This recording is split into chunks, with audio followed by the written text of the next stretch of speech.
One of the things that's really impacting our numbers is outbreaks.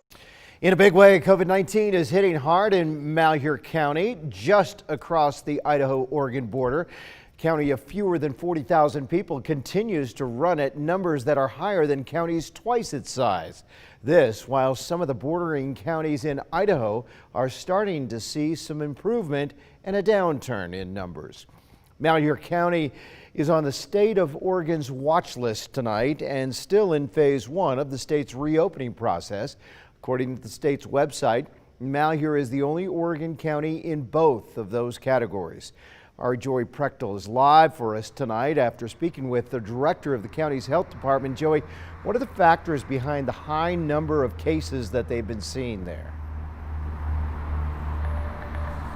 Well, Mark, a part of it is because of the cases linked to both long-term care facilities as well as the Snake River Correctional Institution. That is the state of Oregon's largest prison. But even without the outbreaks associated to those two settings, Malheur County still isn't seeing improvement.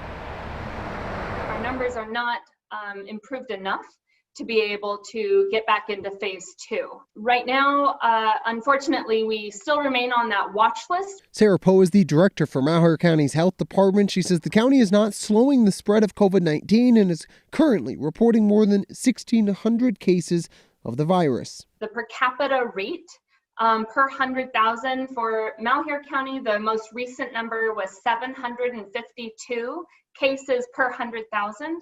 And our sporadic rate, that means the community spread, those cases that can't be linked to another known case, that we're at 296 per 100,000. Those numbers aren't good. In fact, Poe says the sporadic case rate is nearly triple the next highest county in Oregon. Part of the issue is linked to long-term care facilities and the state prison, the Snake River Correctional Institution. The latest data from September 23rd shows the prison reported 436 cases of COVID-19. That was more than 25% of the county's overall total, which was 1,586.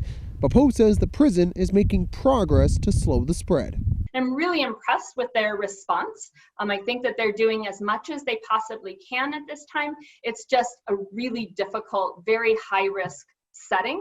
Prison cases do factor into the county's overall total, but Poe says the county as a whole isn't in a whole lot better shape with those numbers removed. Our cases are still rather high, and so for instance, the week ending September 23rd, we had 78 cases identified in the week that were not part of congregate care or SRCI. And so that number is still significantly higher than we need it to be.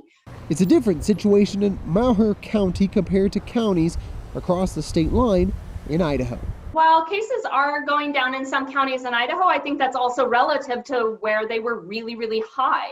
And so Idaho was among the worst rates in the country. Now, earlier this month, Poe actually expressed her concern to us here at KTVB about the lack of restrictions in the state of Idaho compared to Oregon. She told me today that she believes folks in Malheur County are actually traveling to Idaho to get away from those COVID-19 restrictions. And now we did reach out to Southwest District Health today. They're the health department that oversees the counties bordering Malheur County. However, no one was available for an interview. Now, according to Poe, one of the solutions to getting this virus under control is actually doing mass testing. And she told me that on October 14th, Malheur County Health Department is actually hosting a mass testing event. That's going to take place at the fairgrounds. Mark, back to you. Joey Prechtel reporting live for us tonight. Joey, thanks.